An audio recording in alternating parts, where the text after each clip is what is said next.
Morning बच्चों। सरगम में आज हम लोग पढ़ेंगे पंच परमेश्वर कहानी का सारांश। पंच परमेश्वर कहानी के रचनाकार कथा सम्राट मुंशी प्रेमचंद हैं।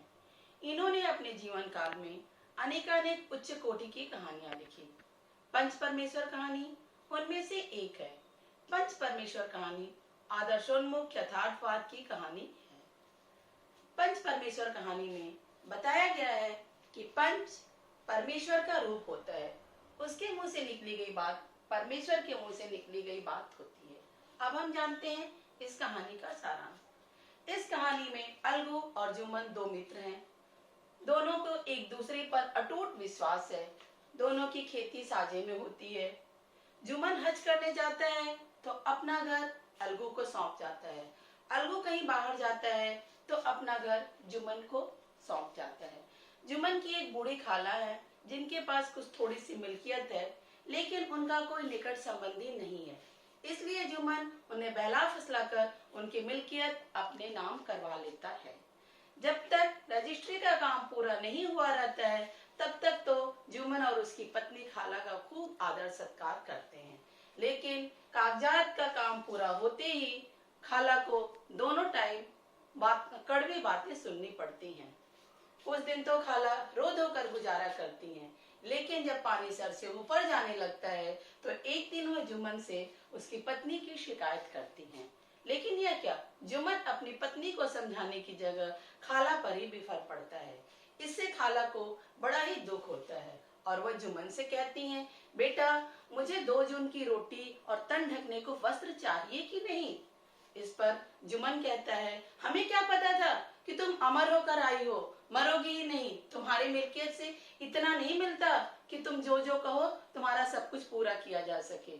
इस पर खाला कहती है, ठीक है बेटा, तुम लोग कुछ न करो, मुझे थोड़े से माहवार खर्च ही दे दिया करो, मैं अलग पका खा लूंगी और अपना काम कर लूंगी। इस पर जुम्मन कहता है, तुम्हारी मिल्कियत से इतना मुनाफा नहीं होता है कि तुम्हें माहवार खर्च दे सकूं, और फिर रजिस्ट्री के टाइम माहवार खर्च की कोई बात नहीं की गई थी। इस पर खाला जुम्मन को पंचायत की धमकी दे डालती है। जुम्मन कहता है, ठीक है, कर लो पंचायत। खाला एक लकड़ी लिए हुए पूरे गांव में घूम घूम कर हर दरवाजे जानती हैं और सबको अपना दुखड़ा सुनाती हैं। कोई लोग तो उसे आने का आश्वासन देते हैं और कोई लोग उह कर टाल देते हैं। पूरे गांव में घूमते घूमते खाला अंत में अलगू चौधरी के यहाँ जाती हैं और कहती हैं, बेटा पल भर के लिए तुम भी मेरी पंचायत में आ जाना। इस पर अलगू चौधरी कहता है, खाला सारे लोग तो आ ही रहे हैं, मैं आकर क्या करूंगा। और फिर जुम्मन मेरा मित्र है, उसने कई बार मेरी मदद भी की है, इसलिए मैं उसके खिलाफ शायद नहीं बोल पाऊंगा। इस पर खाला उससे कहती है, बेटा मित्रता की खातिर क्या ईमान की बात नहीं बोलोगे। खाला की यह बात अलगू के अंतरात्मा को झकझोर देती है। अगले दिन पंचायत बैठती है, सारे लोग आते हैं, अलगू भी आता है। जुम्मन खाला को बोलता है, तुम जिसे पंच बदोगी वह मुझे स्वीकार होगा। खाला अलगू चौधरी को अपना पंच बनाती है। जुम्मन से एक मन ही मन बड़ा हर्षित होता है कि अलगू तो उसका मित्र है, फैसला उसी के पक्ष में जाएगा। लेकिन यह क्या, अलगू तो उसके विपरीत जाता है। अलगू कहता है, जुम्मन खाला की जितनी मिल्कियत है उससे इतना मुनाफा जरूर होता है कि उन्हें माहवार खर्च दिया जा सके। अब या तो तुम उन्हें माहवार खर्च दो या फिर उनकी मिल्कियत उन्हें वापस कर दो। जुम्मन को अलगू से यह आशा न था। उसके फैसले को सुनकर जुम्मन एकदम हतप्रभ हो जाता है। अब अलगू चौधरी और जुम्मन की मित्रता जो पूरे गांव में प्रसिद्ध थी वो एक दूसरे के दुश्मन हो गए।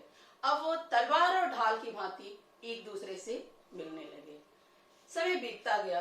कुछ दिन के पश्चात अलगू 2 बैल हट्टे कट्टे ले आया था और वो उससे खेती करता था। समय के साथ साथ उसमें से एक बैल मर गया।